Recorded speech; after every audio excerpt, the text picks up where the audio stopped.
What's up? What's good? What is happening? WTF Nation Radio. It is I, the actual King Smith, in the building. Wednesday, September 24th, 2025. Tonight is going to be a little bit different here at the sports bar. Y'all are only going to see this face for about 20 to 25 minutes. And then I'm retreating to the background and I'm going to be working some technicals, as Coach is going to be one of the main drivers for today's show. I am a little bit up under the weather, and while this face is still handsome, all right, and y'all should hear this voice, I'm going to take a step back and I'm going to let Coach jump into the spotlight, because it's not like his New York Jets are doing anything. They're finding ways to lose and lose bigly, all right? But also tonight's going to be a little bit different, as we are having our first guest on here at the sports bar at WTF Nation Radio.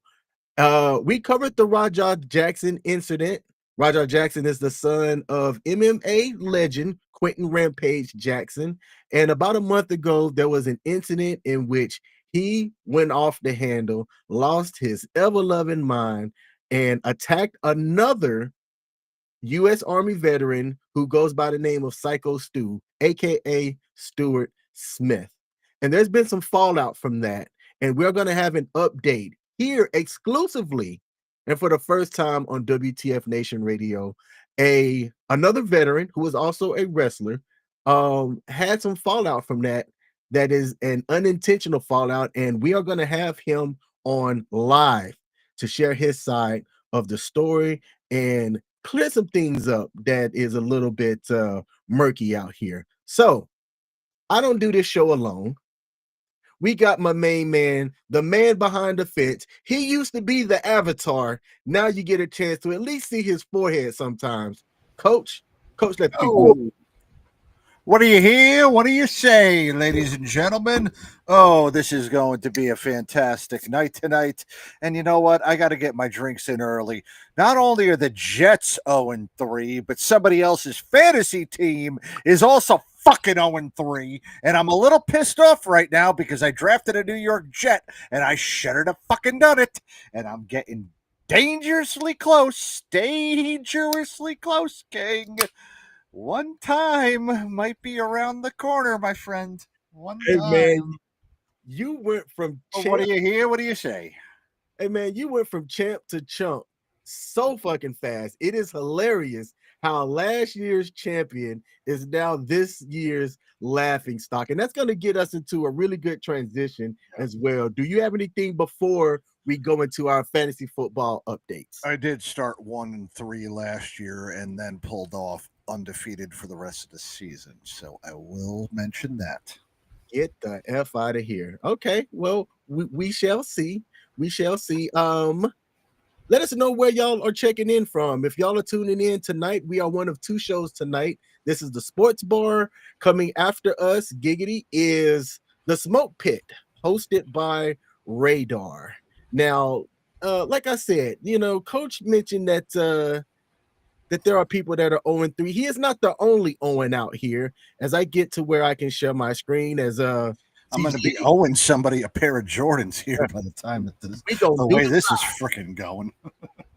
Let's do it live. So here are our standings for those of y'all that are new to our show, because I can imagine we're going to have some new viewers listening tonight. We did a listeners league for the NFL fantasy football season, and the winner of this year's fantasy football league is going to win a pair of Jordan 1s in your size delivered to you, right to your front doorstep or your P.O. box. Wherever you get mail delivered, that's where them Jordan 1s are going to go.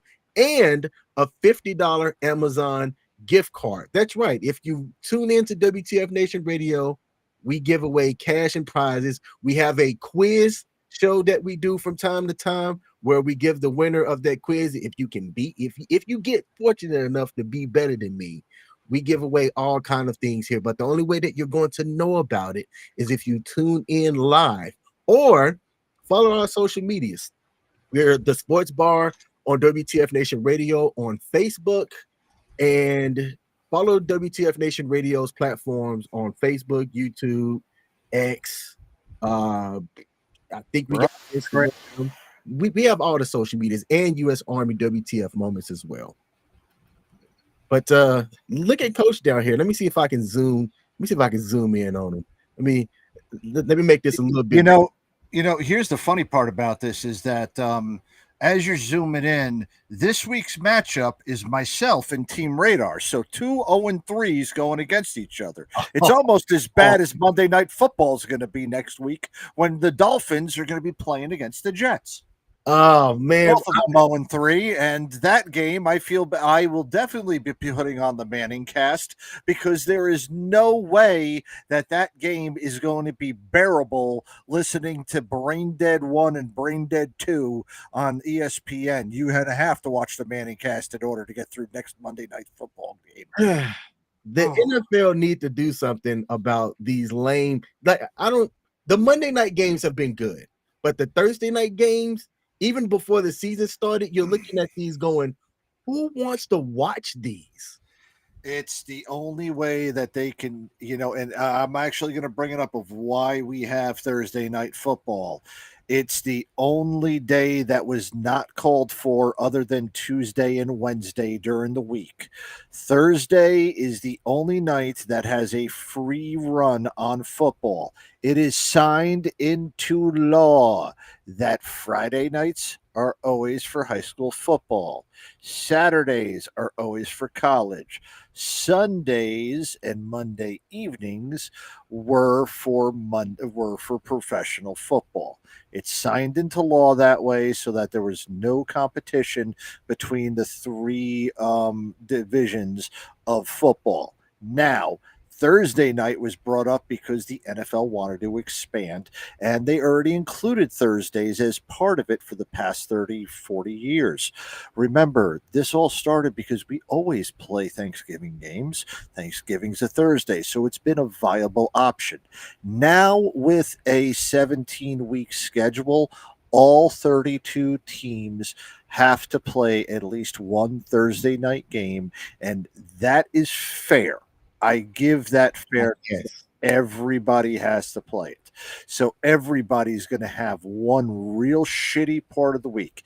If that part is fair, I can understand their reasoning for it. It's not as if we're forcing everybody to play on a Monday night football and everybody gets a Monday night football game. No, everybody gets a Thursday game, and it's on a channel which was experimental because they originally started this with it being on the NFL network, and then it started going. Then that's when it went to Amazon. So it's always been a lower tier game. I don't agree with it, but hey, the NFL is going to expand to it, and it's good for their expansion. And look, the way that I also see it too is that it also would help adjust two other things. We do have Tuesday night football because that there is one of the conferences. I think it's one of the HBCU conferences that is playing Tuesday night football. And then there's the occasional Wednesdays on ESPN. So we could have football 7 days a week during our fall months. We have baseball every day, but nobody gives a shit. But we can have football every day. No one does. Were there any stories or anything that happened this past weekend around any sports? Now, don't talk about Rudi Johnson because that's going to come up specifically with the sports that occurred over the weekend. Any news story, anything that you want to highlight? I saw that Russell Wilson is not going to be the starter for the next game. Yeah, and this is a desperate move by a desperate coach because the Giants being 0-3, everybody knew they were going to be bad this year. We had seen Russell Wilson. He was not able to perform to that high level. If Justin Fields was looking as a better quarterback than you in Pittsburgh, and look, that wasn't that bad, you know that your season was going down. So Dart is the only reason why Dart is starting right now is to save Dable's job. This is Dable's last chance, and if it goes south with Dart, He's gone at the end of the year. If Dart becomes the savior, that's good. If there's middle of the road and it comes to 51-49, Dable's still going to get fired. You're still going to want to get a little bit more than that. You're going to have to see a lot out of Dart. And over the next 5 games, they are playing Philly twice. They're playing a couple other real powerhouse teams. I know they've got Cleveland in there, but those games against the next 5 games against Dart, that is going to be the roughest part of the schedule. And if Dart is the real deal, like the Giants are helping him up to be, then these next 5 games need to be taken in a bubble, and then the next 8 games after that will also have to be taken as in context, because these first 5 games are going to be murderous for a young quarterback. I hope that he is as smart and as prepared as people are saying that he is. I'm not sure if you noticed this, but while he was on the sidelines on Monday night, he was actually looking at the plays on his arm as the plays were coming in from the OC to Russell Wilson in the headphones. So I guess all backup quarterbacks have that in there, but Jackson Dart was studying as the plays were going on. So it's showing me that at least he is trying and he's not just sitting down waiting for it. So let him get prepared, but hey, welcome to the NFL. I thought they were going to at least hopefully try to keep him out for an entire year. But I'm not going to say the last real quarterback that the Giants had, because they thought Daniel Jones was going to be it. But the last real, when they started Peyton Manning, remember, Peyton Manning didn't get his first start until a little bit later on in his rookie season, and his development was pretty damn rough, within his first couple of seasons. It took him a while before the Peyton Manning face meant, oh, crap, he's a Super Bowl MVP face. So Jackson Dart, maybe this is starting down the road. Let's just hope he turns into something better than a little bit less, or maybe as equally as good as Eli, and definitely not as bad as Daniel Jones was with the Giants. Because if you say as bad as Daniel Jones, are you going to talk about this year in Indianapolis where they're like running roughshod on the league or not, Yeah, that's true. I mean, look at what Danny Dimes is doing, man. He gets out to Indiana and he was an afterthought with that team. Yeah. People did not give him or that Indiana offense a chance. No, it was going to be them and the New Orleans and the Jets and the Giants for the number 1 pick of the draft. Mm-hmm. And I mean, Daniel Jones's case was helped by Anthony Richardson being injured, but at the same time, I don't think anybody saw this. Nobody outside the organization. No, maybe inside they did, but not outside. Mm-mm. Nobody, but it says a lot about the New York Giants. Okay, it does say a lot about the Giants that Barkley left and immediately goes for a 2,000-yard season and wins the Super Bowl. It says something that Daniel Jones is looking like a competent quarterback and leading a 3-0 surprise team where you had a great running back, you had a decent receiving core, but there was always been questions ever since Andrew Luck retired of who the quarterback was going to be.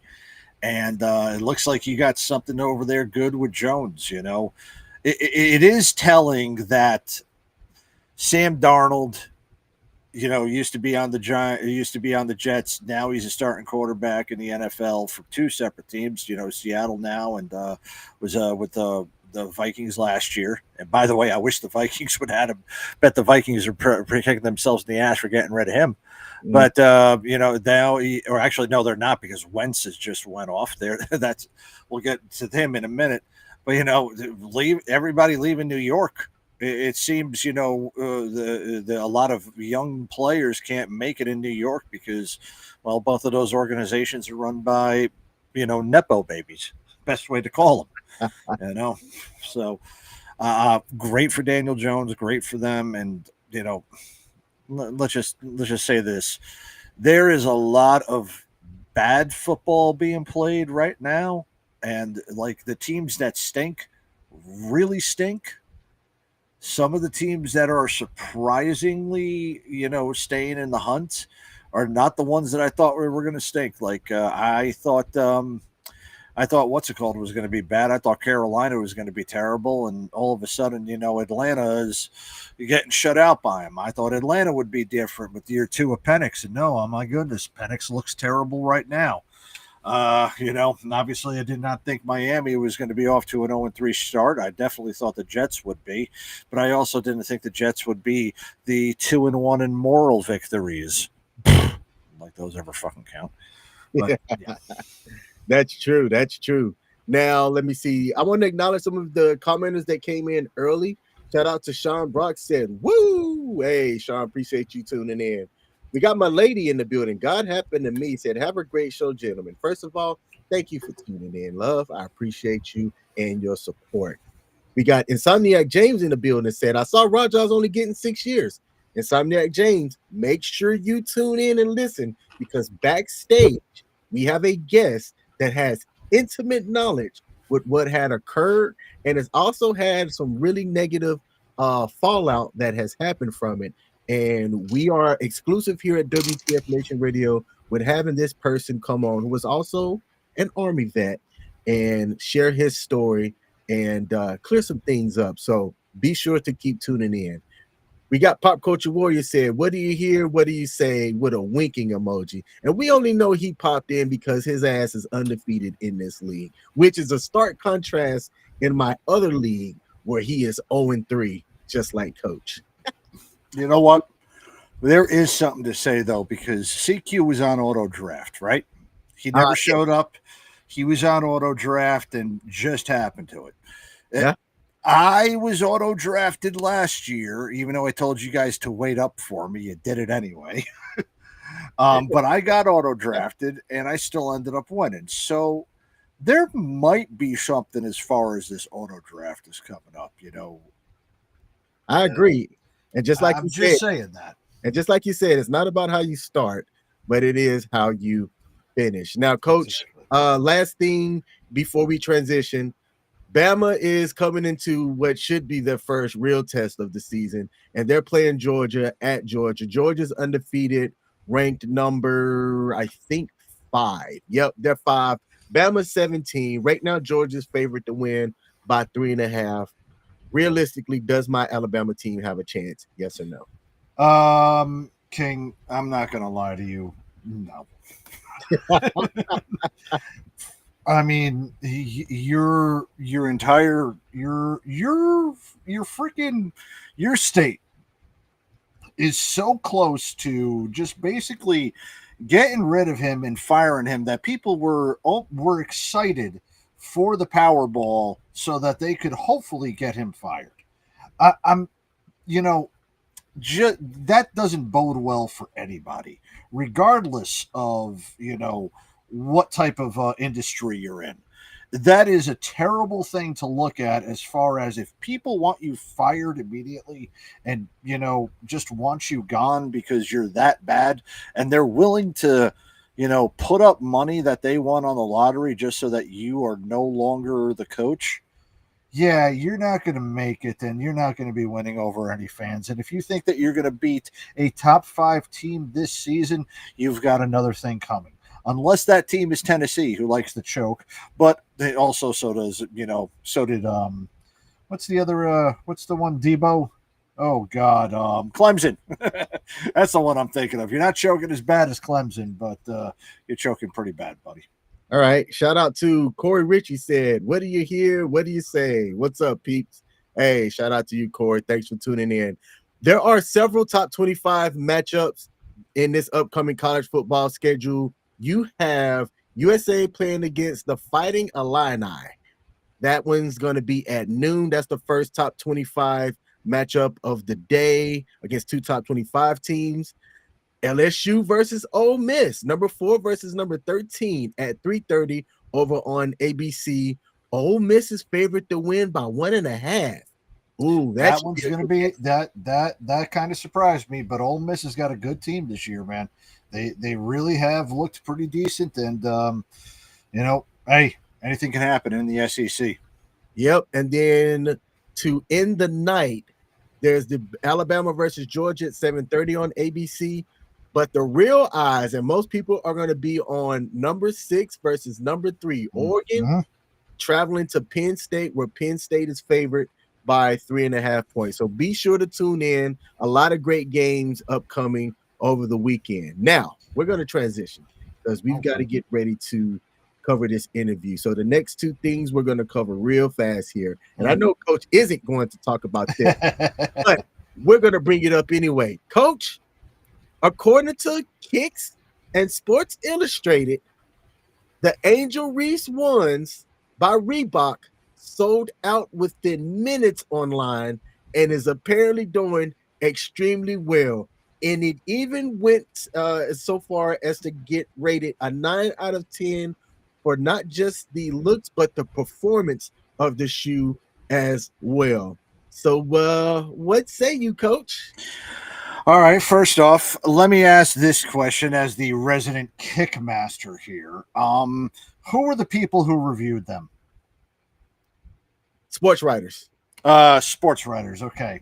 So unless it's a guy like Wear Testers, I am not going to put out. And by the way, Wear Testers did, and he said, well, it's a basketball shoe. So that's basically what you have. It's a Reebok. It's Angel Reese's. Let me also bring something up here too. It doesn't matter because she's not even going to be playing on the court with those things. Angel Reese has played her last game with the Chicago Sky. She couldn't even dress up for the last game because of how the turmoil that's happening within their team. The coach, her, the real star player of the team, they were not available for interviews, and they could only be asked for interviews if the press would like to talk to them. Nobody wants to talk to Angel Reese. Everybody knows that she is a cancer, a ball hog, and look how bad her team was. If I were to buy a pair of sneakers from a team that finished with a worse record than the New Jersey Nets this year, or no. You know what? Look, Jordan won every single season. There's a reason why the Jordans went well. You don't see anybody who is yearning for the Derek Colemans. No, Derek Coleman sucked when he was in the daggone thing. Nobody cared about the grandmamas when he was doing crap on in Charlotte. No, if you want to sell sneakers, you need to win. Nobody's going to be buying those sneakers. The ones that did are doing it as a joke because it's the only thing that they can actually, or they have a foot fetish. Let me be as blunt and as blunt as I can. If you're a man and you bought her sneakers, and the only reason why you bought her sneakers is because you believe in her, you are dumber than the toilet paper that I wipe my ass with. Hey man, I was gonna buy a pair just to support Angel Reese. I think what she's got going on is a good thing, Coach. Dude, no. Have you look, you know what? This is the funny thing. If you've ever seen her play, she looks like a baby giraffe. So if you put these shoes on, are you going to have to walk around like a baby giraffe in order to play decent in there? I mean, are you going to have to walk around like you don't know how to bend your knee and have the coordination of a spastic? No. That's what you got, okay? And look, I have seen ugly sneakers sell out. There are like some Teenage Mutant Ninja Turtle Pumas that came out beginning of this year. I saw and that. Some of them were the fuggliest sneakers I've ever seen in my life. The Bebop and Rocksteady ones, I think, were terrible. But the ones that were Super Shredder that you had to buy all 5 in order to get, those ones looked nice. But look, don't. Some people just buy them because they are stupid. Those are the hype beast people. They'll be the dumb ones to sell out sneakers constantly. Those are the ones who buy them in bulk and then sell them on StockX for $300 to $400. They bought them, they do them, and does it surprise me that they instantly sold out? No, but are you ever going to see anybody wearing them? No, you're not. And those prices are going to go down because nobody is going to buy them in the resale market. Okay. All right. Moving on. Wait, hold on. Corey says she seemed entitled. Just saying. And Shaq Oh yeah, she is. mentioned that she stayed at LSU. And Coach must really have a face for radio. He does, and a voice for print. Now, the last topic here, we're going to be a little bit behind schedule, but that's fine because we are still going to give as much time as needed to cover our interview here. Former NFL running back Rudi Johnson passed away at 45 years old. Is the NFL doing enough for players with CTE? Now, if you follow the NFL the way that I do, and especially running backs, I'm 41. Rudi Johnson is a little bit older than me. When I was looking at running backs, when I was playing in high school and things like that I wanted to emulate, I was aware of who Rudi Johnson was because he was a bruising running back. And I wish I could play some of the clips here without getting copyright stricken, but I can't. But he was that quintessential tough workhorse running back. And he carried the Bengals. And the Bengals, I'm going to say the Bengals had some glory days around the mid 2000s. That 2005 team with Carson Palmer, Chad Johnson, who ended up changing his name to Chad Ochocinco, and TJ Hushmanzada was electric. When Rudi got on the field, people were chanting, Rudi, Rudi, Rudi. And he held the Bengals single season rushing record with 1,458 yards in that 2005 year until Joe Mixon eventually broke it. But again, that punishing north-south runner who would wear defenses down, I love to see that back then. Like your Mike Allstotts, your Jerome Bettises, those type of players. And he was Dylan, who he replaced. Mm-hmm. And he wasn't a high-profile athlete coming out of college. Before he transferred to Auburn, he had a really dominating career at Butler Community College. I know where that college is at. I used to live near it. And transferred from there to Auburn, in which he was named SEC Player of the Year in 2000. He didn't have a long NFL career, but during that career, he was able to carve out a name for himself and leave a lasting impression. Post his career, people that knew him had nothing but great things to say about him. I had a chance to meet him when he was at Auburn. Great dude. I had a chance to meet him when he was in the NFL. Phenomenal person. He was just the everyday guy. If you didn't know him, you wouldn't have known that he played football. He didn't live that high, flashy life that you could see as a starting NFL player. No, he was just a regular guy. But apparently, the head noise and the things was a little bit too much for him, and it's been reported by TMZ Sports that he claimed his own life. Coach, do you think that the NFL is doing enough for players that have CTE?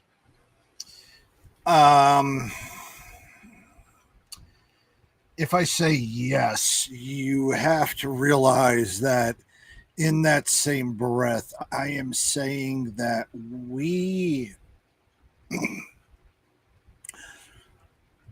NFL is doing what it can. Okay? It's doing what it can. Is it enough? It'll never be enough because regardless of how we look at it, the end result or the result of most of them is going to be death. And we always, that's the zero-sum game of it, is that we want to prevent all of that. So the death of somebody is always going to be bad. And that always means, yes, there's more that can be done to help prevent this. And see, the prevention part is what's coming up. The treatment portion is obviously what's, lagging behind right now. So is there something that's done for treatment? Let me be as blunt as I can. For those that already have it and for those that are already coming, I hate to say it's going to be somewhat of a time bomb. It is, but there's different ways to combat it. And that's where I think the focus needs to go to right now. We've done enough now to prevent. I believe now more needs to be done with CTE to treat, and to treat it in the same sense that we do with TBI, knowing the effects that TBI have that mimic the same effects of PTSD. And that with what we do or with what we're involved in with the military, there's been a lot of the links as far as preventing the suicide and the indications and everything and the ties of PTSD and TBI to the trauma. So we've done that one. And that's where I think the NFL needs to do more as far as player treatment, but holistic treatment, not like we need to find, you find the cure to CTE. That cure is also going to be utilized for brain cancer, Alzheimer's, any other types of deficiencies. When you're dealing with stuff with the brain and rewiring stuff like that, that's where you're talking into neuroscience of the nth degree. And with how many billions of dollars the NFL has, I don't think they have all billions of dollars to pay every single one of their partners and fund the research to get the CTE together, if you see where I'm getting at. Yes, sir. Now, I do want to say here before we bring up our guest that, look, y'all, there are resources. There is help available. And if you need help, 988, dial it, text it, call it, reach out. That is the Suicide and Crisis Lifeline. Someone is there for you. There are resources available. Use the line. Okay. And a little bit of a plug here, and I do want to bring this as a sports thing, just so that you can get your stuff up and running. So I know are you ready to go with him, or you still need a couple minutes? You have time. So okay.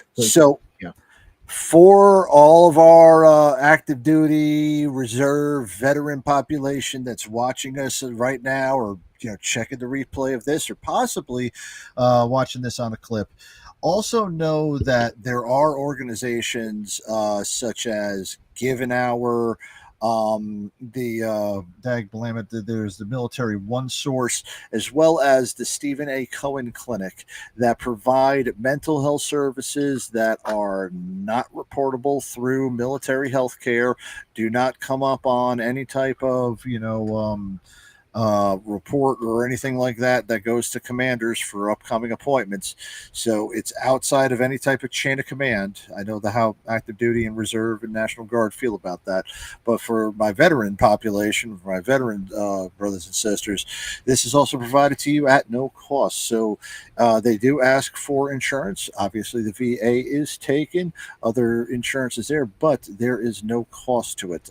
Everything has been done through endowments, through donations, and it's run by New York Mets owner Steve Cohen, who named that after his youngest son, who when he was coming back from the war was suffering from PTSD. And well, when you're a billionaire and your kid's messed up, well, let's just you may, instead of finding the best doctors, well, no, you just buy the place and you create the place for where the doctor's got to go to make it.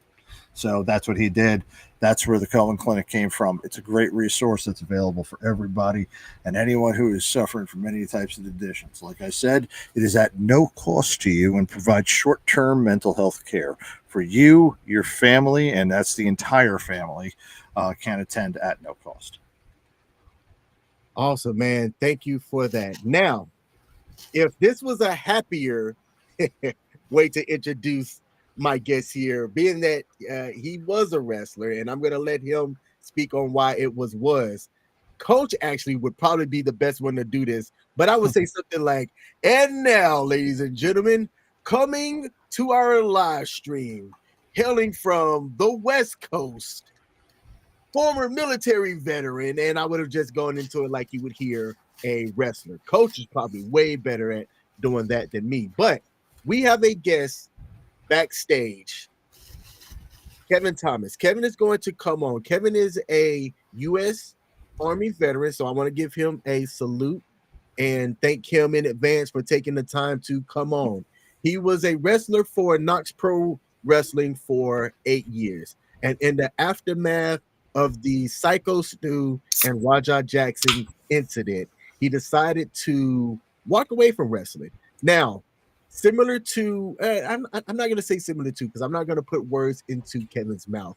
Syko Stu got into wrestling after service, and that was a way to kind of bridge things for him. It allowed him to have a bit of camaraderie, be able to do something post-military service. And from what I could find in just quick research, it seemed to be going really well for him. Kevin Thomas, stage name KT King, wrestling for 8 years, huge wrestling fan. Just from what I could find and see, you could tell that he doesn't just do it for himself. Like, he loves the sport. Now, Coach, I didn't know this until recently. Coach has intimate knowledge of wrestling as well. So I'm going to take a step back. Coach is going to be the main driver of this conversation. We're going to have a little bit of a refresher here as to who we're talking about, and then I'm going to bring up Kevin. So Kevin, you're backstage. Stand by real quick. I'm going to share my screen here, and I'm going to showcase the two people that we're talking about here. So sharing my screen, we're going to do it live, as CGA says. On the left here, circled, is Rampage Jackson, son of Quinton Rampage Jackson. And right here is Stuart Smith, a.k.a. Syko Stu. And there's several other folks that are here as well that is going to be talked about. But this was kind of the catalyst of what started this all. Rampage Jackson is not a member of this wrestling circuit. But you don't know me? Hell no. Yeah. Hey, I think that's a little... Oh, you don't show it? This is where things start to go south. Unfortunately, the dude was probably pretty drunk already, didn't know what was going on, and saw the camera and Raja and thought that this was some sort of skit, or that Raja was another pro wrestler recording something for the promotion. Now, that's a fair assessment. So I'm going to pause there. I'm going to leave this video up here. This was a video on YouTube by Gorilla323. It's an 18-minute. I'm going to reference some of this video as things kind of go along, because it's going to help paint the picture and the narrative. But I'm going to take this off the screen here and bring up our guest, who has been backstage the entire time, very patient. Thank you, Mr. KT King, Kevin himself. Kevin, how you doing, my man? Thank you for this opportunity and allow me to be on your platform. I'm doing well. How are you gentlemen doing tonight? Doing real good tonight. You want me to call you Kevin or KT? Which do you prefer? You can call me Kevin or KT. Like King and I already talked about a few days ago, I only go by KT King now when I'm on Coach Greg Adams' YouTube channel and amongst the Coach Gang there. All right, shout out to the Coach Gang. Well, thank you for coming on board. As I introduced, you are a U.S. Army combat veteran. Tell us a little bit about your service, if you don't mind, before we go into the Rampage Jackson incident and the fallout from it. I served 6 years active duty from 2004 to 2010 in the United States Army. That was during the time of OIF2. For those who don't know, that's Operation Iraqi Freedom. My first duty station after I completed basic training out of Fort Jackson, South Carolina, was Fort Wainwright. I was part of the 172nd Strike Brigade Combat Team of Fort Wainwright, Alaska. Literally deployed from extreme cold to extreme heat to go into Mosul, Iraq for 16 months. At the end of our deployment, which was supposed to be only a 12-month deployment, we literally got extended at the last day for an additional 4 months, go to Baghdad. After we got done with our deployment, came back to Fort Wainwright. I PCS to Fort Irwin, NTC, California, which is not too far from where I'm originally from in California. Served there from 2007 to 2010, finished out my 6 years there at Fort Irwin. Got out, became a Department of Defense civilian police officer. I worked at several military installations, such as U.S. Air Force Base, Edwards, in Edwards, California. China Lake Navy Base out in China Lake, California. That's near Ridgecrest. I've also worked at United States Air Force Base, Plant 42 in Palmdale, California. All right. Well, hey, man, thank you for your service. Coach, I'm stepping back, man. I've got video. I've got things I can bring up, man. This is your show. Don't suck. It's all good, buddy. So Kevin, as we are looking up here, we've got your picture from your DA police, right? Were you DA police or DOD police? Yeah, Got you DOD. up there. We also got you in your uniform with the 172nd patch. Looks real nice out there. But when you got out, I take it just like a lot of us vets, you probably didn't know what you were going to be doing, or it was a little bit of kind of a culture shock when getting out. So I could see how the world of professional wrestling comes into it. So I want to know what got you involved with professional wrestling, and what brought you to Knox Pro to get your training started. I've been a lifelong professional wrestling fan since I was a child. I'm an 80s kid. I grew up out here in Southern California, primarily watching WWF until my parents got cable. Then I got introduced to WCW, NWA while we transitioning. So I watched both promotions. 605 TBS. Oh, yes. Yeah, 605, 305 out here on the West Coast. On Yeah. Sundays. That's right. Yeah. When I first got out of the Army, I did know I wanted to be at first a police officer, and I accomplished that. But after a while, I started thinking to myself, I was like, I'm taking a lot of physical punishment being a police officer, and I still really want to go for it and become a professional wrestler. So during the midst of my police officer, my law enforcement career, and also I am a parent. I have 2 children. I was married once for 5 years. I have a son from that marriage. Then a couple of years after that, I met someone else. That's where my daughter came from. My son's 16. He'll be 17 next week. My daughter, she just turned 10 in July. I just thought to myself, it's like, hey, I really still want to do this. So in the midst of me using my GI Bill, when I went back to college and graduated with an associate's in business management, that's when I found Knox Pro. I went to Knox Pro with the intent of becoming a professional wrestler so I can provide a better quality of life, not just for myself, but also for my kids. So then even when my kids become adults, I can still provide a good quality of life for them, where when they're, especially in the next 2/3, they can come to me for money through me being able to be I was intending to be a successful professional wrestler, hopefully hired in WWE, instead of going out here into debt.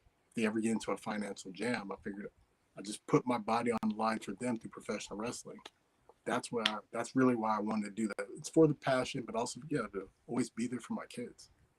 That's awesome, man. It's a great and noble thing to get going into, and that's a lot of people have different reasons to coming in, but going in and doing it because you wanted your kids to have a better life. Hey, I don't blame you whatsoever. Don't knock anybody about that. So, you started from what you said beforehand that you were with Knox Pro for 7 years. So you started in 2018, 2019 or so. I started in November of 2017. Okay. Awesome. So, now obviously you went through COVID, and I'm not sure if you ever looked up Cage Match, but I did beforehand, and I saw you were on several tapings, and it was kind of nice that during COVID, wrestling was one of the few things that was able to kind of go without an audience and get taped on, so it was providing some type of live action and at least getting something work, for those that were involved in the wrestling business. COVID was, an interesting time, but I did see that you had several tapings over there with them during that time in COVID. Just real quick, wanted to ask about that. How was it during that time during COVID while in professional wrestling? It's just as everybody's been through it. So, how was it during that time while you were there at Knox Pro? COVID, can I speak candidly about this? Absolutely. Look, we're free with that. Absolutely, man. Okay, because I understand still for some, C-19 COVID, it's a touchy subject, but everyone has their perspectives on it. Me personally, I wasn't a fan of this whole quote-unquote pandemic that we allegedly had, and especially the protocols there at Knox Pro, where they were trying to force the mandates on us there, telling us during training we had to wear whatever we could over our faces during training in order to train. But when we had live shows during that time period at various places we were toured to, no mask needed. I'd sit there and think to myself, this doesn't make sense. You want us to wear masks during training? We're we're out here having shows in the general public when we're able to, once the BS mandates were lifted public wide. Oh, no mask needed. That was just a mess in itself. But yeah, that's pretty much how it went. No, I got you about that. So now we brought up, you've been with Knox Pro. A lot of so a Knox Pro might not be as well known as other wrestling promotions, but just for our audience, they square up down. Everyone knows who they are. Well, that for everybody who's inside the wrestling, knows wrestling or, is a fan of it or is inside the business, they know about Knox Pro. But for those that don't follow professional wrestling, can you explain, like, kind of on the level of, what the indies are and then, like, how they relate to, the WWE and the AEWs of the world? Okay, I will admit, within the community of professional wrestling, yes, everyone knows who Knox Pro is, especially hardcore fans who follow, WWE, AEW, TNA, so on and so forth. There's a good portion of fans who do know who Knox Pro is, but outside of the wrestling community, no, not too many people really are familiar with Knox Pro. They may be familiar with one of the co-owners, that being Rikishi Fatu, 2015 WWE Hall of Famer, but really outside of the professional wrestling community who really know, Knox Pro is just considered maybe another wrestling independent company who also doubles as a school. Yes. And I think people don't understand that the indie wrestling scene is the proving ground, kind of the way that you're going to cut your teeth and learn your mechanics, learn your move set, learn how to, sell yourself and get yourself over. Before you're going on television. And if I'm correct too, a lot of the independents, because they tape the shows now, are also preparing just kind of people for production for television and within the wrestling business. That's is that assessment correct? Sorry. Yes, Knox Pro, when it comes to the school aspect, yes, you go there to learn how to work. You learn how to work the fundamentals when it comes to taking your bumps, fundamental wrestling holds, how to communicate in the ring, how to call your match, character develop to you when they feel you've progressed to a level where, okay, it's time to start cultivating a character to where you can start to get yourself out there, to where you can get noticed, to where you can get work elsewhere, or with the intent of getting to the highest level possible in professional wrestling, which is, everyone knows, regardless of what individual preferences people may have, the place to go in the professional wrestling industry to get your legacy established without a doubt, it's WWE. But to get there, you got to start at a place like a Knox Pro, get your training, get your reps in both behind closed doors and on scheduled shows when it's doubling as both as a school and as a wrestling promotion. Yeah, and that's, so everybody's kind of learning their ropes to get in, and that's, best way to get it. And then, to get to the PC and then get onto NXT, moving up through to get on TV is the ultimate goal. So Knox Pro was one of the certified independent promotions for the WWE. Is that correct? Knox Pro recently, within the last year, prior to this untimely incident, they were one of the 5 schools that got the WWE ID designation. They received it on, I want to say, October 29th, 2024. Yeah, but before that, even before having that designation and being officially part of the WWE ID program, like I said a few moments ago, throughout the professional wrestling industry, everyone pretty much knew who Knox Pro was within the industry. Because, again, the co-owners, they're part of the prestigious Anoa'i Fatu family, which are arguably, I will admit this, they are the backbone of the professional wrestling industry, because there have been so many great workers that have come from their family throughout the generations. You name off every single one of them, going all the way from the Wild Samoans up to the Bloodline right now. If anybody who watches WWE, you already know every single member of the Anoa'i family. And for those of you that don't, well, Roman Reigns, the Tribal Chief, the Usos, Lance Anoa'i. Oh goodness, Rikishi. I'm trying to keep going back. I could definitely talk about the Samoan SWAT team. They are all daggone, and I'm trying to remember the one who was over in MLW years ago, but they're all part of the same wrestling family that came from Samoa, the Anoa'i family. High Chief Peter Maivia, Rocky Johnson's obviously The Rock's father, and The Rock, being one of, well, he's not the head of the table. Let's just, but that's everybody who's involved in that. For those of you that did not know, but now, Kevin, we kind of got a little bit more of the background for it. And as we've brought it up, we've seen the beginning part of the incident with what happened backstage with Syko Stu and Raja. I would like to get your point of view from what we saw and from just a part of the video of what was happening backstage at that time, and like what was the vibe going into it with Raja showing up just as, basically a guest to somebody and not being on the card that night. The irony of what you just at that time. Now I'm speaking from my individual perspective. That's what I would like your perspective, please. At that time of that incident that you just showed on the screen a few moments ago, I actually had no clue any of that was taking place. I was sitting inside the building the entire day. I was sitting in the area of it where I was literally out of sight, out of mind. And what you're seeing right there on the screen, that's the back of the building that doubles as the locker room for Knox Pro Entertainment for us there. That's if they're having shows on. Like I said, I'm no longer with the company. But during that time, I literally had no clue I was literally that much out of sight, out of mind to the building. I had noise canceling headphones on range, just literally trying to just focus on the match that I had that night and just stay to myself. I didn't know about moments after the incident took place. That's when I started learning about all people showing me stuff on. Okay, so this went on social media before before Raja ever went into the ring. So this incident already happened before.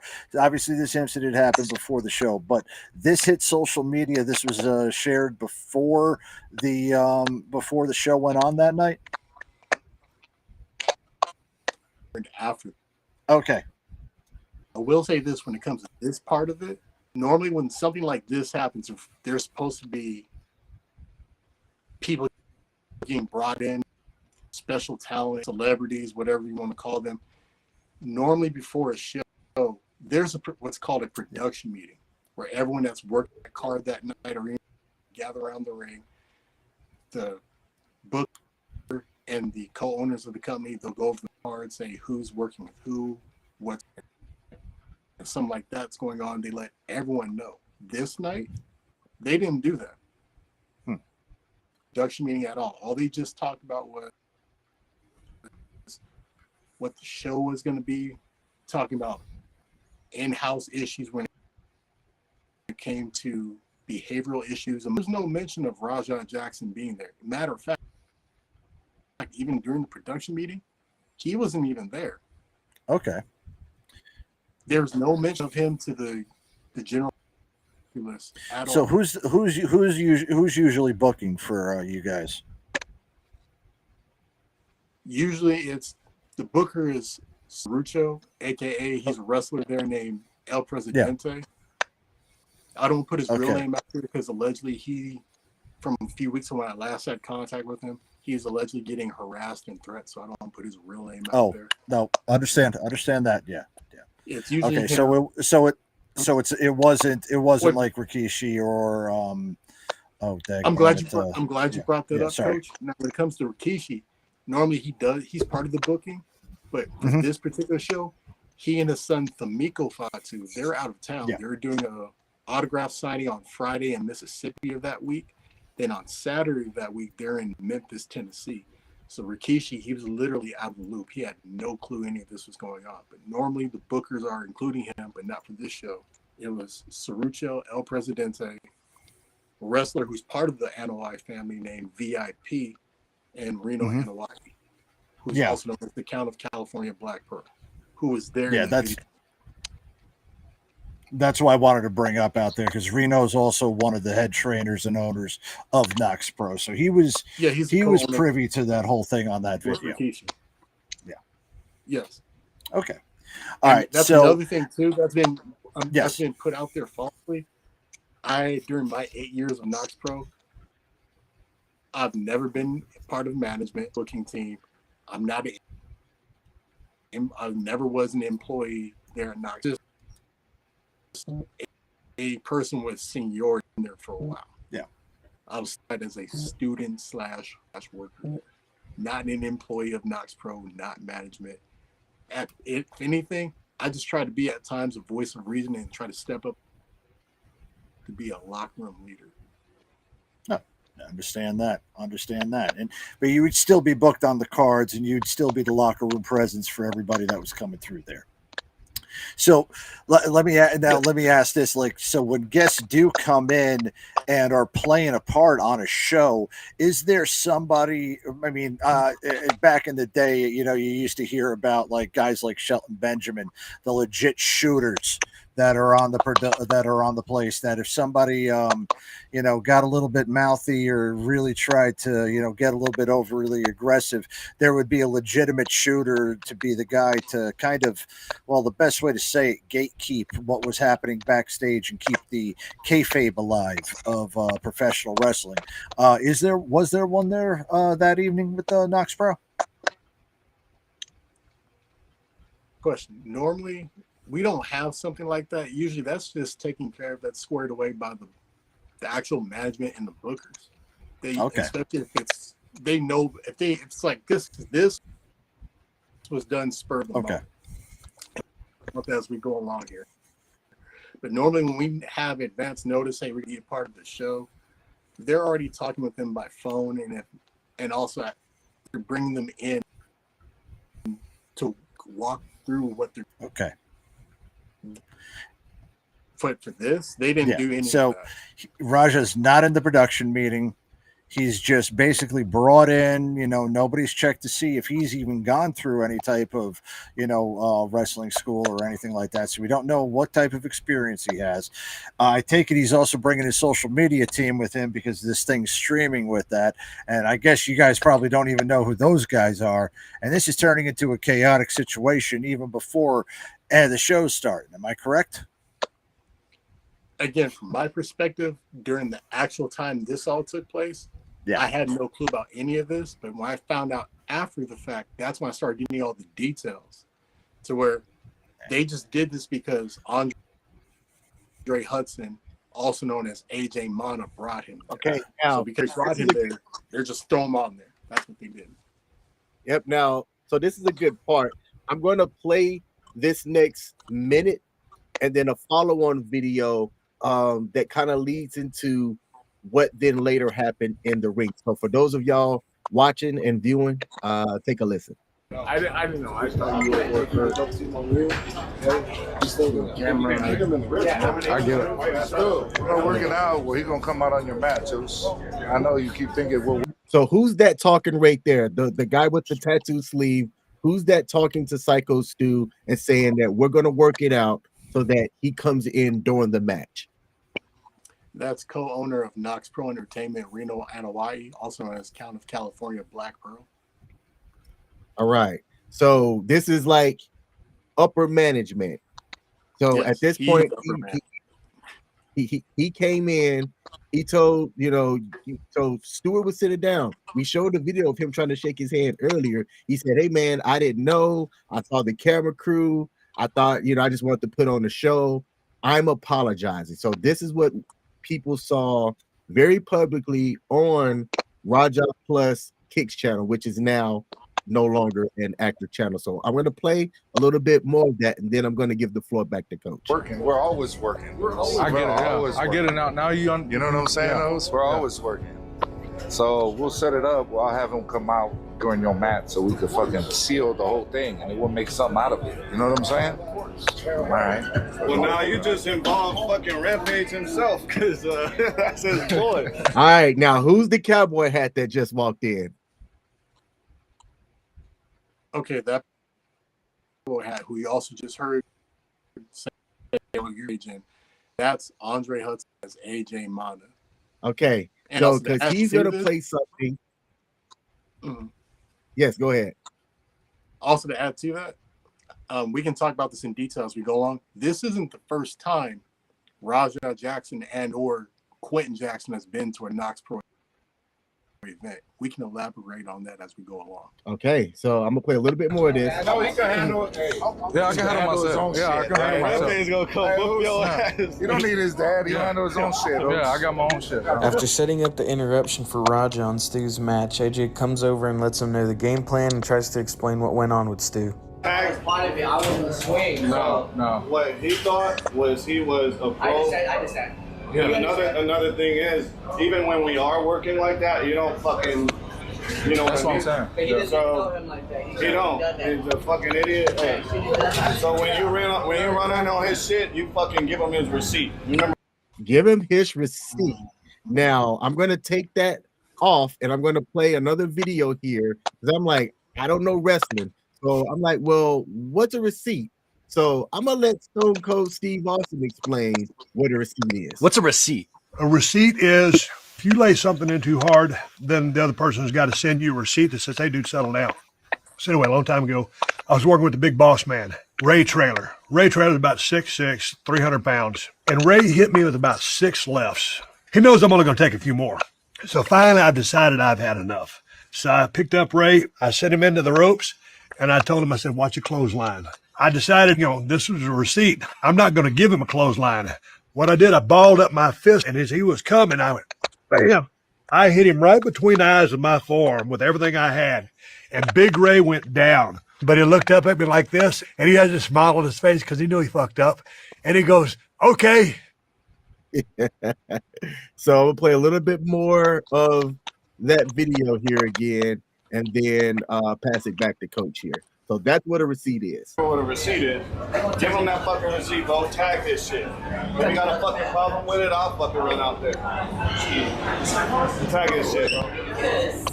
After being So again, he's like, give him a receipt. Now, with Raja Jackson, being that he's from MMA, would he know what a receipt is? Like a technicality of it? In professional wrestling, no. Even though I've never worked in a UFC, he did not know at that time the terminology usage of what a receipt is and how to administer it. No one did a walkthrough with him, and I can attest to that. Sitting in the building during all this time, I was sitting there where I had a clear view of the ring. Whenever after that incident took place to the time we were meeting, even after the production meeting, he was never walked through. Oh. Okay, so I'm gonna play a little bit more of this video up until Syko Stu gets, and I'm gonna call it what it is, assaulted. And we can't play that for terms of service, but I'm gonna play this video up until that point. right here, but I know that the guy behind him is the one that gave him the signal to go ahead and interrupt the match.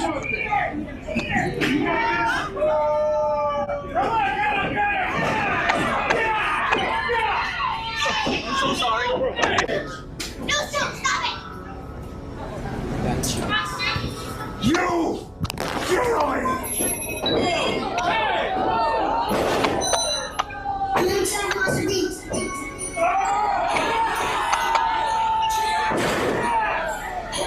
Now I've got to stop there, as what happened afterwards is just, it's brutal and it is vicious. So the interrupt happens. It was talked about earlier, right? So it was talked about earlier, and it sounded like people were aware of it. Now, AJ Mana was the one that we first heard, and it was introduced, the receipt. But even if you take that out of it, right? The people that are in the ring now, the referee, they knew he was going to get in the ring, correct? Now, that part, I didn't learn about that until after the fact. Literally after the fact of when this happened, after I had to call LAPD, which we'll get to that in a moment. I learned about a couple days after the fact. Everyone else who's involved in that match where that incident took place, they didn't know about him being a part of that and doing that what's called a run-in until literally the last minute. Interesting. Normally, when something like this is booked, everyone knows about it. Not just the people involved in that match, but literally, like I said, going back to when we had a production meeting. That was never talked about. The people involved in that match, which I've had some contact with since, they said they weren't told about Raja Jackson doing this until literally, I guess, maybe 1 or 2 matches before their match went on. Because my match was the first match of the night. I believe this was the 5th match. So we're looking at maybe the 3rd match of the night is the soonest they found out about his involvement. Maybe at the latest, the 4th match, which was going into this 5th match. So when I go back here, the only time that it's really discussed is just the people intimately involved. There wasn't a final pre-production thing where somebody announces, hey, just so everybody's aware, there's going to be a run-in and it's going to be done by, Raja Jackson. So don't freak out. No, it wasn't announced to the group. When it came to the last minute notifications, now you see the gentleman back there with the braids in his hair. That's Douglas Malo, who's also a U.S. Navy veteran. He didn't even know about this until the last minute because Reno and everyone else who was booking that night, they approached him and asked him to be on standby to say, hey, this is what's going on. Just in case something bad happens, go out there to protect Stu. He, like I said, even with him, he was told that literally at the last minute after he worked, I believe Doug's match was the 3rd match on the card. Just like he said in his interview on the Scaling Up podcast, he had already worked that night. He was already trying to recover. He was tired. And then he got hit with that. So, hey, be prepared to go out there just in case something happens. Yeah. Again, all this last minute poor planning communication. It's bad. KT, I do want to bring up something and this before we go into was there any storyline going on into this where a run-in was necessary? Like that's why, if for those that are trying to figure this out, like as far as why would there be a run-in, the professional wrestling storyline of like it could be something of why they were doing it, but what was the storyline going into this match, or was there one? Was there any like legit beef, or was there any like as far as storyline beef that they were trying to that would have necessitated this run-in? Okay. And again, like I stated before, this comes from my perspective and just thinking from a place of logic. No, there's the only reason why I could see why they made him part of the show at the spur of the moment like that, because they want to get some social media notoriety, which and it ended up getting it at the wrong expense. The better way to have done it is if they just had to have him part of the show, even at the last minute, they should have done a walkthrough with him to see where his head's at, to see if he understood what was expected of him and what he is and what he isn't allowed to do. Number 1. 2, the better way to approach that, they really wanted to get social media notoriety, more credibility for Nox Pro through social media awareness. Just use what you got. Build up the talent that you have there that's actually part of Nox Pro. Let Raja Jackson just sit there in the audience. Don't, because now you just put Stu at risk. And unfortunately, we all saw what happened to him. And now all this negative fallout and backlash that people like myself are getting. I mean, not to mention, even before this, they already increased their notoriety because they already have the WWE ID designation, which goes back to why I said a moment ago. You don't really need Raja Jackson at the last minute. Just build up the people you got to where the fans who come watch our shows, they're impressed. They take their recordings on their cell phone, whatever device they brought with them, post their clips online, spread it word of mouth, and say, hey, Nox Pro got some up-and-coming talent you got to see. You got this guy here or this woman here that more likely will get to WWE. This wasn't the right way to do it. Mm-hmm. And I'm saying that from a business perspective, as well as, again, from a place of logic. Yeah. It made no sense for it to happen. So we'll understand that. So And as we see, we've kind of skipped over that. We're not going to show the video, but Raja comes in and, goes to town. I think 11 punches left and rights right there at the Stu. And then the talent starts running in to break everything up. I do want us to give your side of the story from when the incident occurred to you calling the police. Tell me what happened from your side of the story. What transpired from that moment on? No, my physical location during the time of that incident, ironically, I was near the ring, but I was out of sight of the ring. That building where Knox Pro is currently at, or VFW venue, where you can see that space right there. It can house a ring, it can house a small, intimate crowd to watch. And then what you don't see off screen, there's a bar area with a partition and a couple of walls attached. I was sitting on the left side of the bar where there's a wall obstructing my ability to see the actual full the ring, where ironically when I found out after the fact, that's where Rampage Jackson was sitting before he did his running. I didn't know about this until I started hearing, especially a lot of women who were there in the crowd and kids who were there with their families or mother and fathers there in the crowd. They started screaming and gasping. So I got up. And then when I came around, that's when I started seeing everyone who you see there getting Raja in the corner, they're backing him out of the building. Then when I looked over, I saw Stu, and I saw Stu's face. So when I saw Stu's face, and I started having all these fans coming up to me, they're like, hey, was this part of the show? It was like, what do you mean is this part of the show? So then that's when one of the fans, they whipped out their phone, and they showed me what happened. I said, no, we wouldn't book something like this. No, this is where my law enforcement background comes in. Yeah. I looked at that and I immediately said, no, that's a felony battery with grievous bodily harm with the intent to inflict permanent injury. That's how I immediately classified it. So then I went to the booker, who was sitting in clear view when he came to me after the fact. And I went to him and said, hey, I'm going to call 911 because of what just happened, especially because Stu needs proper medical attention. I said that because they were trying to do CPR and put ice packs on him. And I said to the booker, Sarucho, I said, no, he needs proper medical attention. This isn't enough. I kid you not. He yelled at me, cussed me out, and told me not to call 911. So then I walked away. So I went to VIP, who's also a booker, who's part of the Anawai family on Reno's side of the family, I believe. And I said to him, I'm going to call 911. Stu needs justice, not to mention, especially immediate proper medical attention. He also told me, and ironically, VIP, he's a U.S. Army veteran as well. And his response was not as harsh as Sarucho's El Presidente, but he too told me not to call the cops. So what I did was I walked away from him. I started going up to fans and said, please call 911. And if LAPD or LA County Sheriff comes out here, please, if you got the time, stay back, give them your statement, show them what you got on your phone so they can use that as evidence so they can go out and make an arrest that night. People would start calling, but they kept coming up to me saying, I can't get through to 911. So what I did, this is where I use my law enforcement background. I know there's an alternate number. If you can't get through on 911, you can call 112, 112.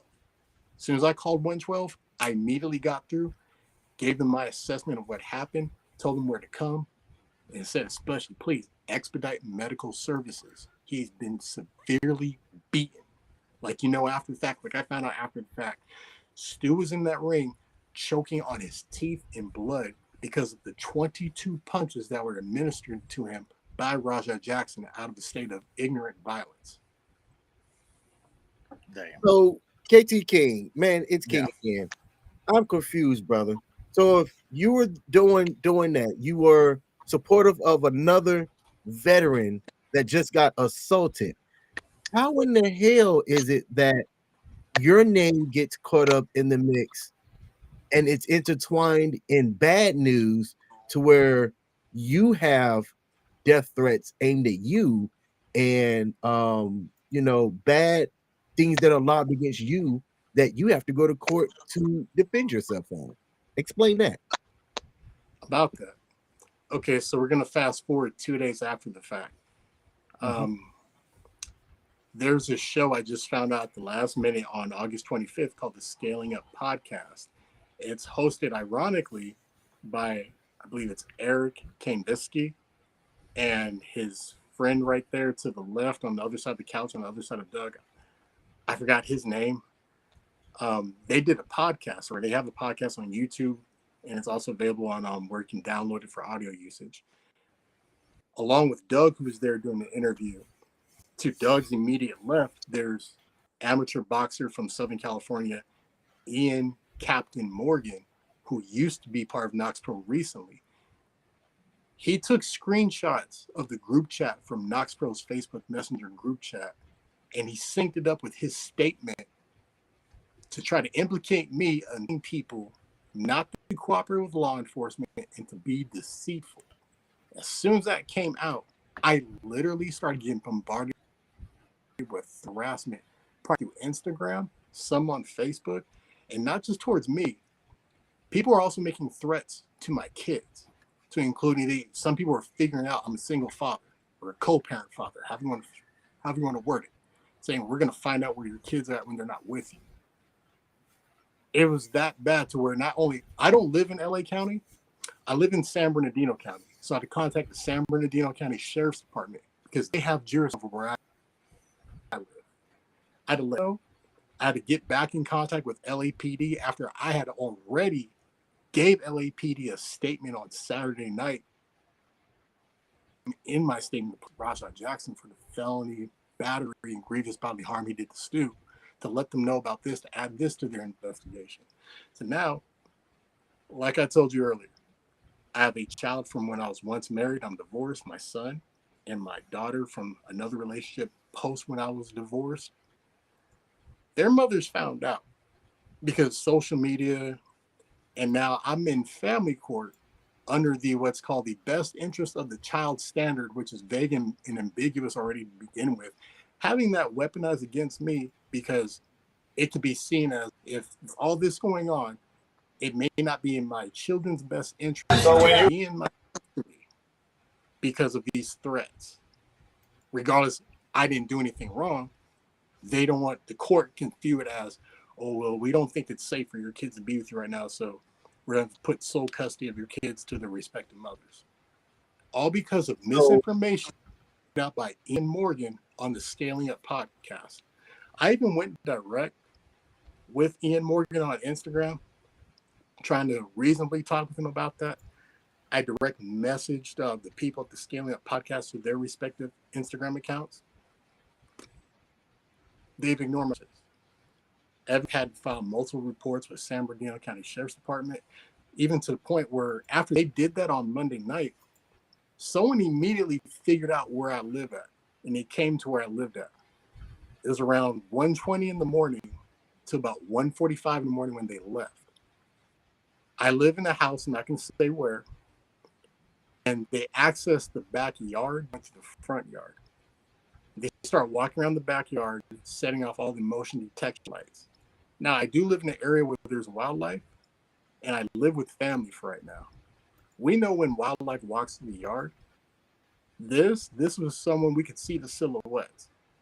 Someone or multiple people were walking around trying to figure out what room I possibly sleep at, but they must have got frustrated or got tired after a while trying to figure it out, so they left around like 1:40. This because I got recklessly accused of doing something that I never did. LAPD and the San Bernardino County Sheriff's Department, they looked at that group chat and they looked at exactly what I wrote. They immediately deduced I didn't do anything to be remotely considered to be obstruction of justice or even anything immoral to elicit deceptive actions out of anyone in Knox Pro. Because that's a felony crime to where they can have immediately arrested me on the spot. All right, so go ahead. So KT, I'm showcasing the text thread now. I got two questions. Who is Miguel? Because people started to respond, yes, sir. So who is Miguel, and why did people respond so very professional when that person had spoke up and wrote something? Okay, now that I won't say his last name, but Miguel, he's El Presidente Cerrucho. He's one of the Blacks Pro. All right. Be management thing. Okay, now why is it that you decided, and this is my last question, and then I'm going to shut up.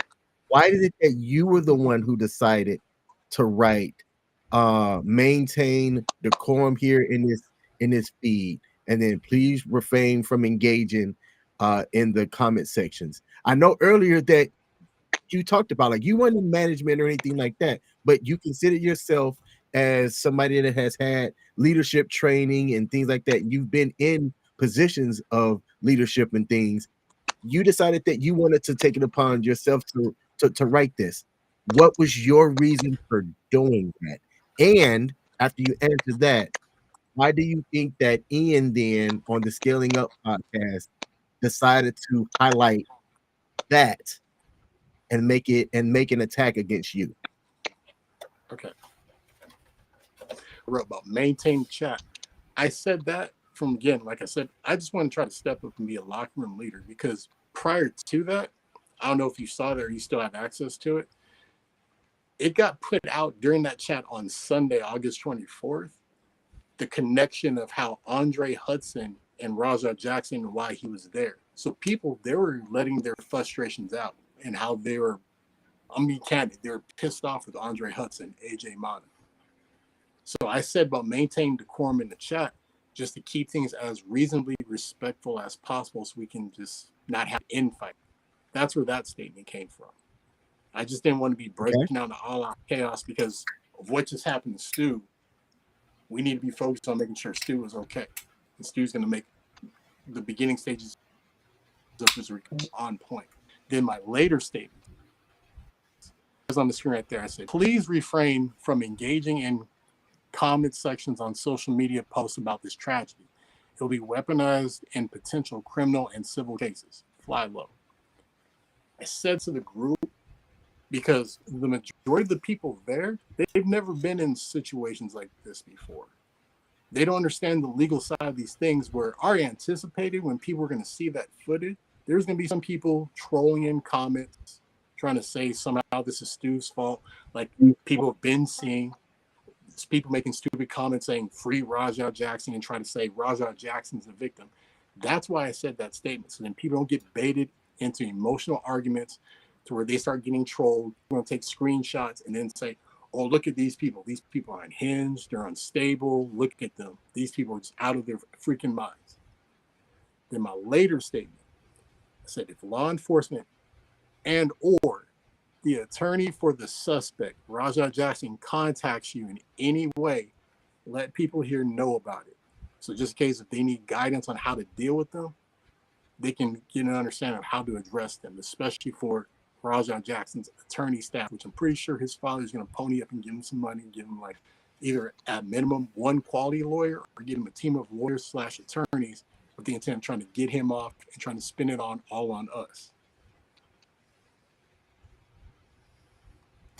So, Kevin, just wanted to ask about this. You don't think that the words that you put in there could have been misconstrued or anything like that, could you?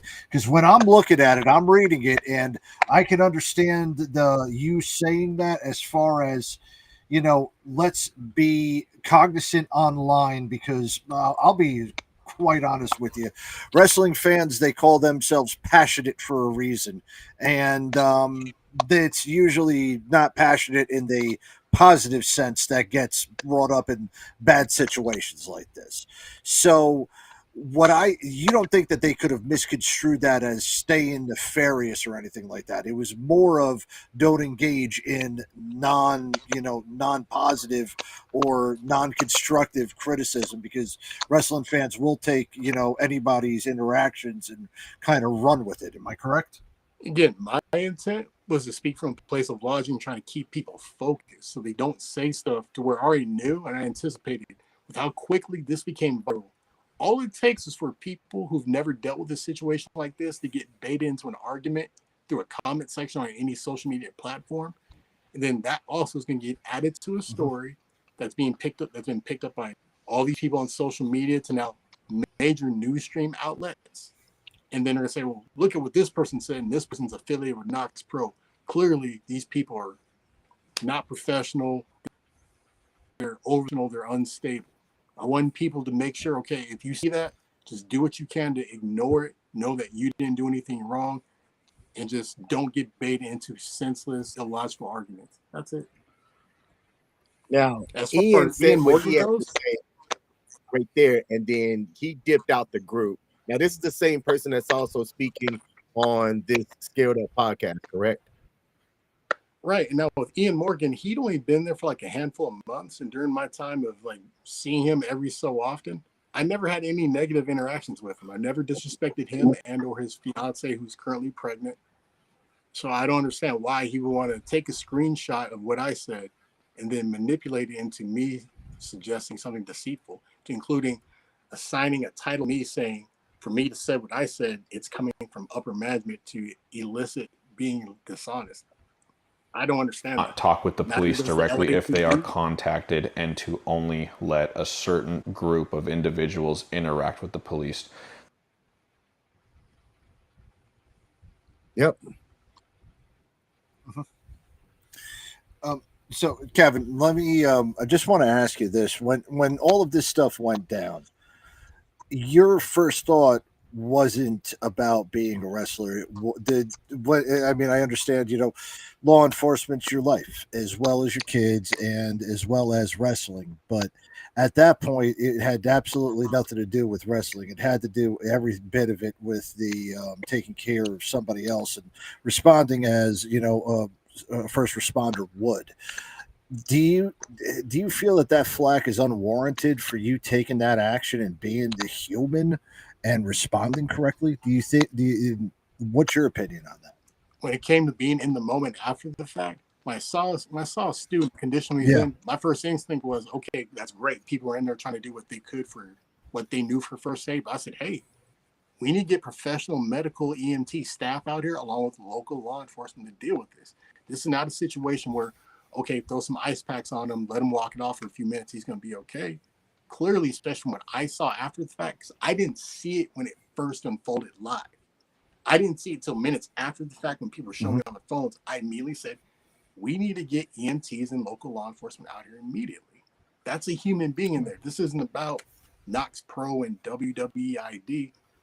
This is a man, Stu. He's married with a family. He needs to be able to go home to his family just as he came in. That was my thoughts. That was my motivation. And then, like I told you a few moments ago, when I had two of actual management, when I told them I was going to call 911, telling me not to, that one upset me.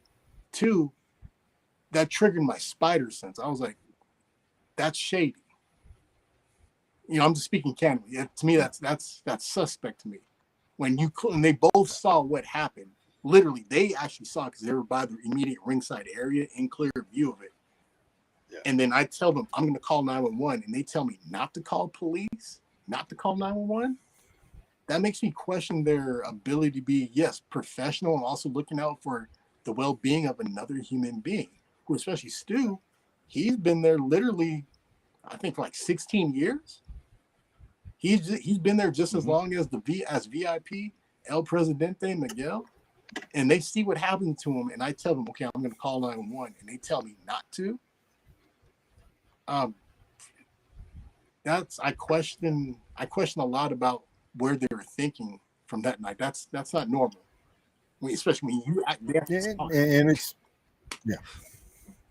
and that, well, that eventually caused you to say that you are now a former professional wrestler. So, we spoke about that. You are now no longer with professional wrestling, or you're no longer with Knox Pro. Do you think that, because of what this happened, it's made it difficult for you to be a professional wrestler elsewhere? It's a culmination of things that came from that incident. That being one of them, that telling me not to call 911, number one. Two, the poor planning that led to Stu being violently battered in that ring in front of the fans who were there that night. Then the immediate aftermath. When I got wrongfully accused of something I didn't do, I immediately text messaged Rikishi himself, because all the students there, they have his phone number. Same thing with Reno. I text messaged him and I asked him for help. The only thing I asked for was, they knew what I said and where I was coming from. They knew for a fact I'd already contacted LAPD once the threat started coming in, and I even had to call San Bernardino County Sheriff's Department. I told them both law enforcement agencies, which are single and separate from each other, saw what I wrote. They saw the group chat because they have the ability to access it. I said, no, you didn't commit a crime. I was just asking, can you please put out a statement so you can help get my family relief? Because me and my family, that's me and my 2 minor children, are getting these threats and harassment lodged at us for something wrong I never did. I literally got no response from them. Silent. Now, hindsight being 2020, since you weren't management, if you could go back, would you just sit back and when it comes to that part, right, in that group text, would you just sit back, shut up, and not say anything?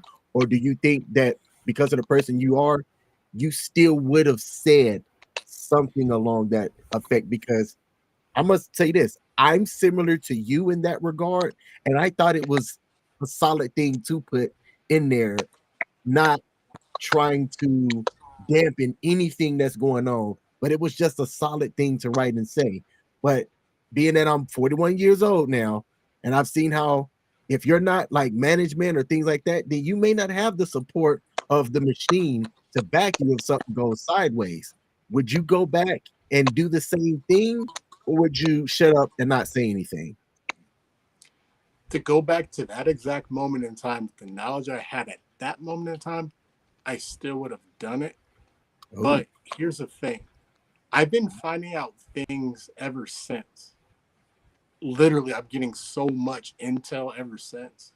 That's also factored into why not only I've left Knox Pro immediately 10 days after the event, I don't want to be in professional wrestling in any capacity, in any capacity. It's to the point I may just watch it while I'm at home, but be as an active worker in any capacity for any company because of all of this. It's to the point where, because what was wrongfully put out with misinformation from the Scaling Up podcast, mainstream media outlets, they didn't take the time to vet what was put out there. They're running with it, putting my name and my birth name out there, my pictures from social media out there. There's even people who have the same type of social presence in professional wrestling as Rikishi on their respective shows, like Stevie Richards, Dutch Mantel, and their respective co-hosts they share on their YouTube channel. James Romero, I don't even know who that guy is. They're putting my information out there along with all these other YouTube content creators like the Millennial Smart, the Wade Concept. There's some lawyer out in Minnesota, Bruce CLR something, running with the narrative without even taking the time to vet what they're running with and not even bothering to try to reach out to me to talk with me to see where I was coming from. Like I said, the LAPD Foothill Division, who's handling the investigation for the criminal aspect, they immediately found that out, and they said, no, I didn't commit any criminal wrongdoings or anything immoral to begin with. And because I had to contact the San Bernardino County Sheriff's Department, because that's the county I reside within, they accessed the group chat. They talked with me in person, and they, within 30 seconds of reading what I wrote, they said, oh, you didn't do anything wrong. But they did say something similar to what you just said, King, where he said, really going forward, if you were to ever stay or mean something like this again, probably don't say anything because clearly they're not going to support you. And and it shows. I had to learn that the hard way shortly after I got out the services. There was an incident that was pretty tragic, and I said what I thought was sound advice. It got twisted, and I did not have the support to clear my name up myself, and it was a fight to get things cleaned up on my side. So I mean, that was a hard lesson for me. And you know, Kevin, we were trying, you know, obviously you made it a little bit difficult for anybody to try to look up information for you right now. So applause to you on that, because trying to do all of the stuff for online to try to find a little bit about you. Yeah, you did a good job of wiping the social media and everything off. And I understand the reasoning for it. You had to, because you're getting threats from it, which is a damn shame. You know, people you don't even know, and wackos from online are threatening you and your family. It's a terrible situation. Yeah, I told people sorry you're going. Yeah, I told people in Knoxville about this, and other people outside of Rikishi and Reno. they try to justify it in saying, "Oh, well, just disable your or turn off your social media," or other people are getting threats too. And I responded to that as reasonably as possible with acceptable language. I said, I understand other people may be getting threats, but those people who may be receiving that negative backlash, it's because it actually had something to do with Rampage Jackson not only being brought there, but also booking him at the last minute the way he's booked, which led to that incident. Me, I can understand if I actually did have something to do with that. I'll take accountability for that. And they know that. I had nothing to do with that during that part of it, and certainly not after that. And they're trying to even justify it, saying, well, another guy, he's having child custody issues. That other guy they were referencing, there's no comparison to his situation to mine, because his situation came from another social outburst that occurred last year, to where he's been dragging his feet on asserting his parental rights in family court, to where now if he were to try it, and that gets referenced in his child custody situation, he's going to be definitely in an uphill battle. Me, I've already done what I should be doing to be a parent and be part of my kids' lives and asserting my parental rights, to where now this can negatively impact me because of how recklessly my name's getting put out there, and the so-called management there is not doing anything to get people to leave me and my family alone. My kids who have been around them for the last 8 years, they're not figments of my imagination or theirs. They've been around my kids. They knew why I was there, and they're just staying silent about it. That's arguably the biggest reason of why I've left. I take that as like a no regard for the well-being of the humanity of myself and my kids. I take that very seriously. No, that's the most important part of it. That is the absolute most important thing, is to make sure that you as a human and you and your family are safe. You shouldn't be doing something that you have to question your safety just because somebody doesn't like you. Let's also be honest. The world of professional wrestling, it's pre-scripted. It's a stage. It's entertainment. It's not life. So when it does blur the lines with life, you have to remember that what you see is a fantasy in front of you. It is not real. And when it does become real, it has to be affected real with real consequences in the end. And I'm sorry that you're going through that. I really am sorry that, people who don't know any better and people who are absolutely ignorant because they choose to be are coming after you and your family. It's terrible. Yeah, to add to that, Coach, like I mentioned a while ago, on that night, I had the first match of the show. At the end of my match, there was almost an incident with one of the fans there at that night where they tried to run it on me at the end of the match. Come to find out, is another one of the student wrestlers' parents who was out there trying to mouth off to me to try to get a fight going because of how I'm allegedly viewed by people there in Knox Pro as being less than. Where at the end of my match, this guy's father, his worker name is the Fractured 47. His father tried to run up in the ring and try to pick a fight with me, but thankfully someone did get in between me and him. And then that's when people start coming to me after the fact, like the last few weeks, telling me, yeah, you're not thought of that well there. People think you're strange or weird because I carry myself as a masculine man and talk about the importance of fatherhood.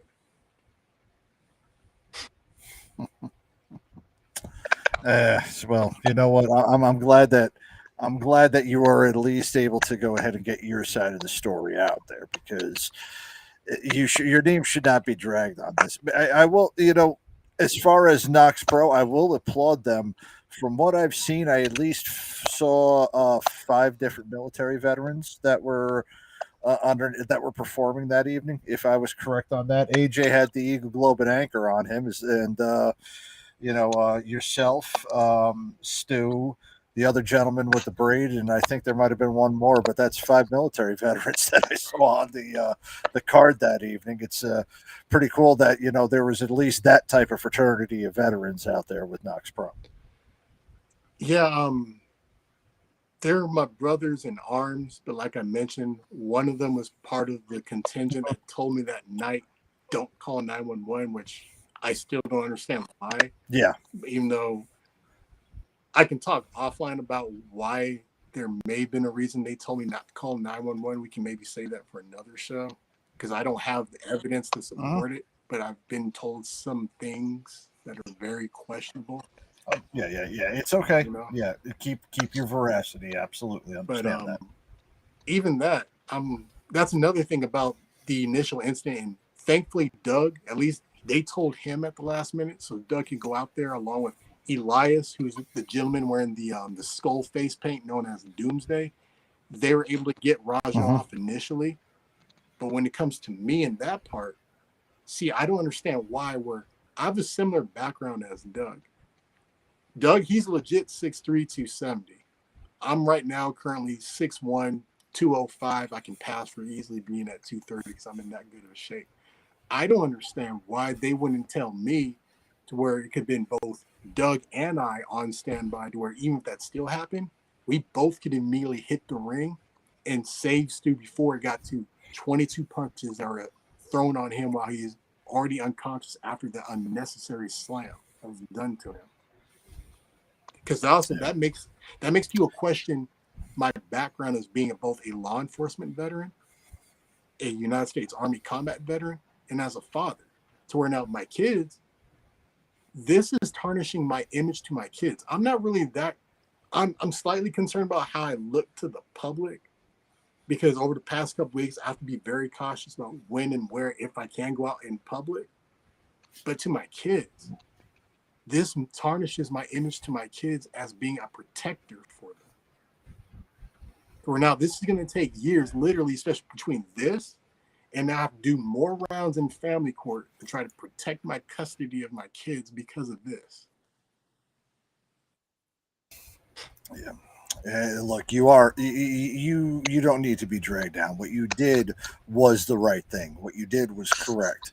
Just because somebody, who believes in a wrestling fraternity and the closure and the the gatekeeping of it thinks that you did something bad doesn't mean anything, because in the court of the eyes, in the court of public opinion, the court of law, you did everything absolutely correct. You did absolutely nothing that put any person at harm, and you acted with good intention. So it's just like I said, an absolute damn shame from this.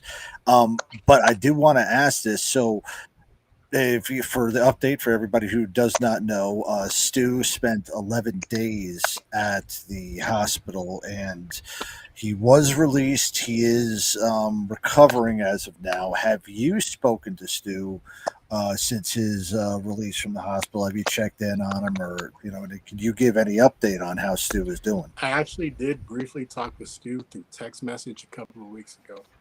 He does know some of what I'm going through, because there's been times over the years when I've been at Knox Pro, he's helped me on doing custody exchanges with my kids to make sure that there's no false allegations coming out of that. So he knows about my kids. And he told me, hey, do what you need to do to just be there for your kids. That's the last thing I heard from them. We have a comment here that I want to highlight. Shout out to Gray Hayes Radio Coach Gang. He said, this is a crazy story. I hope you and your kids get the time you need to heal from all of this. KT. Hey, Gray Hayes, man, thanks for tuning in and listening. And I give a salute to you as well. Yeah, Coach, it's to the point.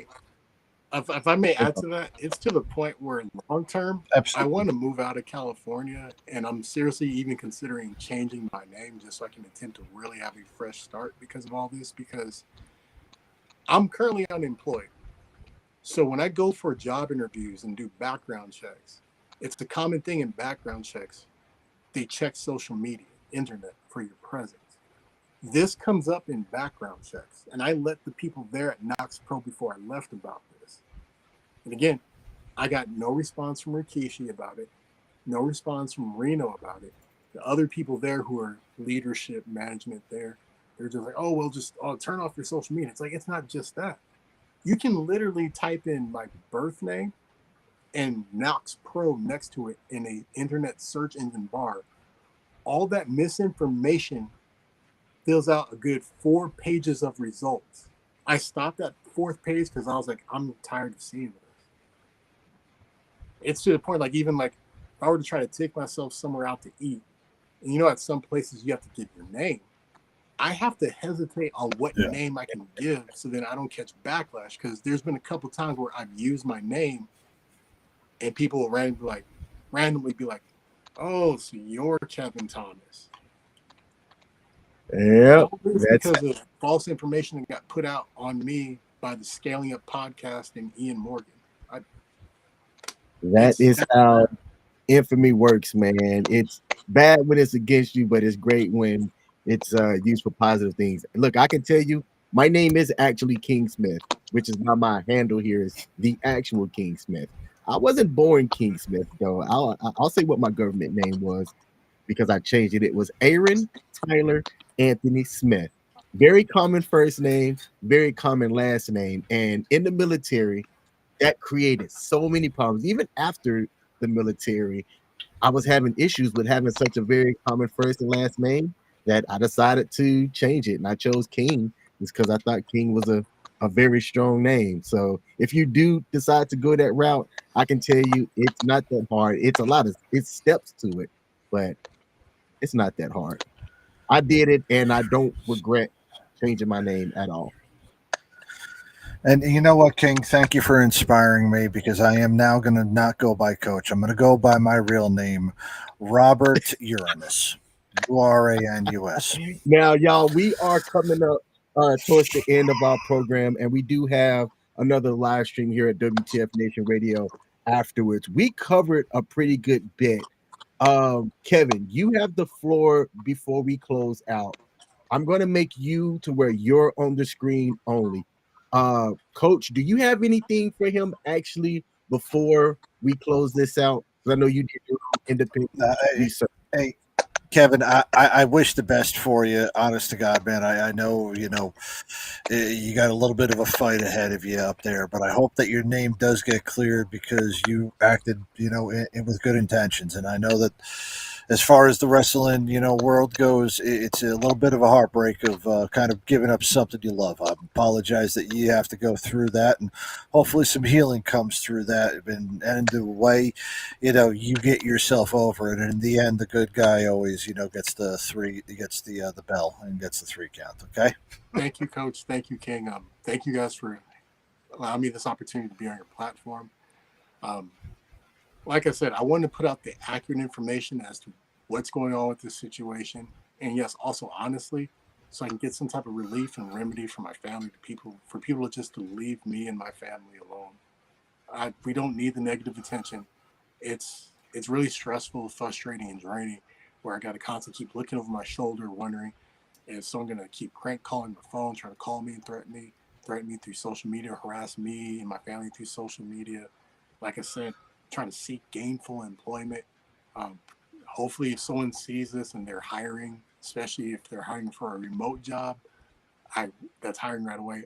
My family would really appreciate that. So that way, like I said, my long-term goal, I would like to move out of California, move somewhere else. I don't want to say where because I have some spots picked out. So then I can just start a new life, if you will, for myself and my kids. That's really it. I just want peace in my life and also peace for my family. All right. Well, hey, Kevin, man, thanks for taking the time to come on WTF Nation Radio. We are honored to be the first to give you a platform and a voice to share your part. When Coach and I covered this back in late August, right after it happened, I had no idea that, because I knew you did wrestling just from locals and other platforms, but man, did I had no idea that you were intimately familiar with everything that went down, as well as the fallout that came from it, man. So Coach and I are sincere, and I share what he said, man. Share your story, give your perspective of what happened. I've also seen, because of the conversations and things that you and I have had lately, I'm big on fathers, especially fathers that want to be involved. It's already hard to be a father as is, but then when you have someone that then wants to use something that you had nothing to do with as an avenue to try to strip and take things away, man, you've got an uphill battle. There's no other way of saying that, but I really hope that you how do I say this? You are smart and intelligent. You taught me a term, and I've taken some law courses and things around criminal law and stuff like that. I said a term, and you're like, "No, I'm actually doing this." I'm like, "Oh, I've never even heard of that." So I know you got the knowledge. I know you got the know-how, and you've got the grit, man. When things get settled and you're willing and able, we love to have you back on to share an update and we hope that it's a positive one for you. Yeah, I hope so too, Yeah. because earlier this week I had a hearing in family court, and clearly just by what was wrongfully done to me in family court this week, they know about this incident because there are multiple due process violations that were purposely done to me on Monday of this week. To where now, because I'm representing myself, I don't have $10,000 to throw out there for a retainer for an attorney to represent myself and get the court to actually follow due process. So now I got to file my own writs, demands, paperwork filings in court in an effort to try to regain the at least joint legal and joint physical custody of both of my kids. Because at this point, they're in sole legal and sole physical custody of their respective two mothers.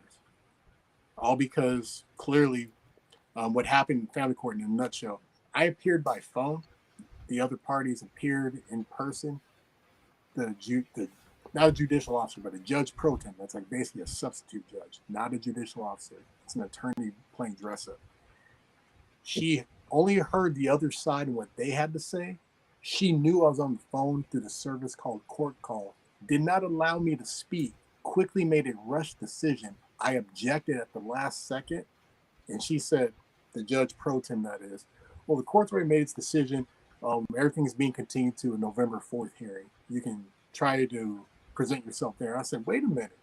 That's part of due process. I'm allowed to speak during my own hearing. And she said, well, the court already made a decision. That's how bad it is. It's starting for me right now because of this. Yes, sir. Well, hey, Kevin, man, thanks for joining, brother. You and I will stay in contact. Obviously, we have different avenues, and you have my number and things like that, man. And we'll stay in contact as I like to, have an update and kind of see how things are going. But we're going to wrap up our show here, KT, man. Again, Army veteran, former wrestler, father, great dude. I want to give you a salute. And people don't know this, and I can't play it, but there's a really good clip of you impersonating a wrestler, and I thought it was fantastic, man. And if you don't mind, I want to showcase that clip. I'm going to put it on the Sports Bar at WTF Nation Radio's Facebook page. So if y'all want to see KT do a great Macho Man Randy Savage impersonation, come over to the Sports Bar at WTF Nation Radio's Facebook page. Kevin, from Coach and I and everybody at WTF Nation Radio, I give you a salute, sir, and thank you. Yeah. Creep rises to the top. All right, man. Peace. Thank you, gentlemen. You have a good night. Thank you. All right, you too, man. So that was Kevin Thomas, the wrestler formerly known as KT King. That's a crazy story. Even to me, it's even crazier because he had nothing to do with it. Like, nothing to do with it. And would be a voice of reason, and you have this guy Ian come on this other platform, and for this was about 12:30 to about 14. So for about a 2-minute conversation, want to like go off on the fact that and he said Notch Pro is encouraging students not to cooperate with the police. He didn't say that. I mean, it did not say that at all. Man. That is not what he said. That's why I wanted to ask him. There was no way that could be misconstrued because I'm reading it perfectly. that was as clear as crystal day. It meant do not speak to them without, any type of representation. It didn't mean don't go to the freaking cops. stops. It didn't mean management's telling you to be quiet. And you know what? For everything that he did, there's a reason why I am not a wrestling fan anymore. And just kind of with stories like that, I say that unfairly, it's a dime a dozen with a lot of people. You see and hear of some ridiculous things that happen in professional wrestling. And that's why I'm also not a fan anymore. I'll be as blunt and as honest as I can be. Yes, sir. So, man, hey, well, Coach, thanks for... Oh, man, we're almost about to go into radar time, aren't He's we? got an hour. He comes on at 11, but... Oh, he comes... Oh, I thought he comes on at 10. Hey, you know what? I might be wrong. Let me double check. I thought he comes on at 11. He's late. Oh, good. Oh, yeah, he is pretty damn late. But right. We are going to wrap up, man. We are going to wrap up. We typically don't go this long, but I did want to give KT the opportunity to set the record straight, and I hope we did that. I want to thank you, Coach, because wrestling is your realm. Wrestling's your realm, you know, and things like that. So I sat back. I was also on mute for the entire part because I've been down in these Vicks things here because I've been coughing and stuffy and things the whole nine. So I appreciate you. You got to get back on. I mean, when I'm doing more shows than you know, and you've got and Michelle's got a show going on, you know, something's definitely wrong. Man, all right. Yep, Pop Culture Warrior did say that it is. Oh, he's on. It's at 11. So let me see. We had a couple of comments here that I wanted to highlight too. Shout out to Gray Hayes Radio. Said I searched his name and saw the fake news. They twisted that ish around effing nuts, man. 100%. And Captain Wayne Baconator, since you wrote this, I'm going to take the time to put this out there because I just read this and man, damn. He said, I am a professional bad luck receiver, but the only good luck I've had is staying alive. I mean, hey, if you want any kind of luck, that's some luck to have. I should have died at least 30, 40, 50, 11 times. It's a long list. And I thought it was going to end there, Coach. And then he proceeded to write the following. Yes. Let's see. Shot, stabbed, lit on fire, blown up, almost drowned, poisoned, overdose, many wrecks and crashes, fell off of a 60-foot cliff, technically died twice, been in God knows how many fights, attacked by wild animals, more food poisoning, almost starved to death, almost dehydrated to death, broke my back 3 times and basically all my other bones, hit by a few vehicles, wrecked a motorcycle into a barbed wire fence, flipped a 4-wheeler a few times, attacked by bees and wasps like crazy. Oh, and if there is a God, he's kind of a dick in my opinion, but somehow I can still walk. I have nasty seizures and horrible nightmares to the point to where if I have a good dream, I will freak out, waking up sweating. Jesus fucking Christ, you're like Vigo the Carpathian in fucking Ghostbusters too.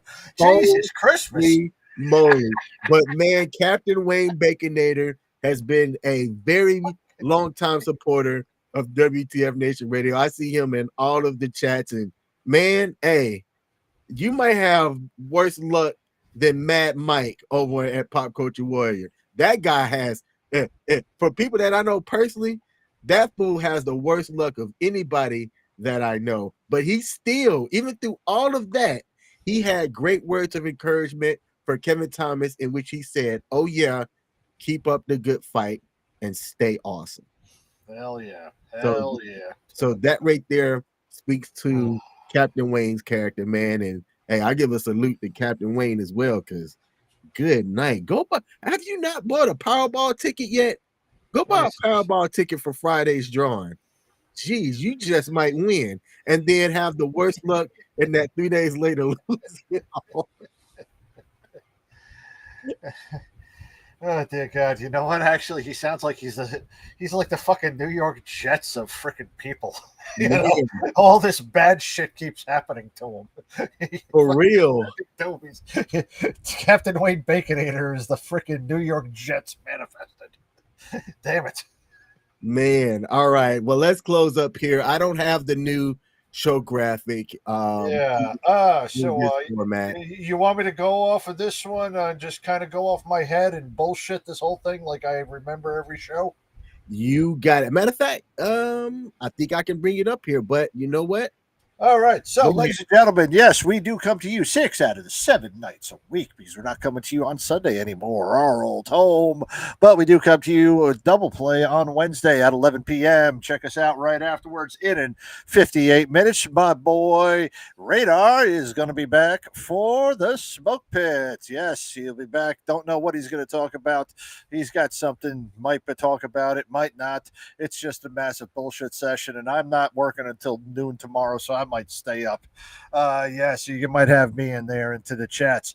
Then on Thursday, ladies and gentlemen, you are going to want to watch Sergeant's Time because, oh man, it's almost like the return of the king. Command Sergeant Major retired Tony Grinston is going to be the guest tomorrow on Sergeant's Time. Tony is also the CEO of AER, so please come on and take a look at it. Let's see how good old Tony is doing. I hope he has a beard. I hope he has a beard. I hope he has a beard. All right, now coming up on Friday. Hey, this week, yay or nay? Thumbs up on Friday. FTX coming. We do not have FTX this Friday. No FTX on Friday, so we move it to Saturday. Hold on. I'm sorry to cut you off. It's not going to be live. However, there was an incident. I'm not going to share it. I'm going to let CQ talk about it because I think he is going to state why we're not live. But there is going to be a video. Tune in. It's not my place to say, but not a live FTX, but definitely tune in, as I think that there's going to be something that's really good that we can do to honor someone. Absolutely. So, yep, check it out on Friday. Did want to thank you very much for the correction on that. So, check out FTX on Friday, and then Saturday, Nemo will be coming up on the weekend co-ops. Don't know what game he's playing. Don't know where he's streaming from, but you can also check us out and go join Nemo playing on the WTF Nation Radio Discord server, which you can find. We got to send that link out a little bit more. Might be finding some exclusive things happening in our Discord server too here pretty soon. But then we will come right back on Monday with a double play. Man, they got to get our shit right because they got us still up there on Monday. Yeah, it might be a me thing. I might not have the right graphic. I'll take the blame. That's on me. My fault. All right. So we do have a double play on Monday where, King, are you guys going to be broadcasting on Monday? We are. Yes, we are. All right. So, yes, Michelle and King will be back for the second episode of The King and Me. Finally coming back and getting some advice right before you get into the Monday edition with Ice and Shep. Who the hell's on there? Yeah, Ice and Massey, right? Yeah, that's what was on there. So, yes, Monday edition. And then Tuesday, some dude by the name of CQ. Coming to you live with Pop Culture Warrior, Mad Mike. And then coming back Wednesday of next week, King, next week will be October 1st, right? You won't get a win. Yes, it is. So, October 1st. You won't get it. So, there is a possibility that I can be 0-4 in the league, and the Jets could be 0-4. Yep.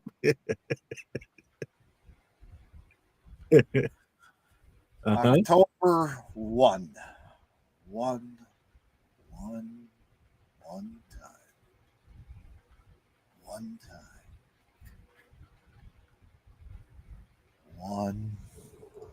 time. That's all I'll say.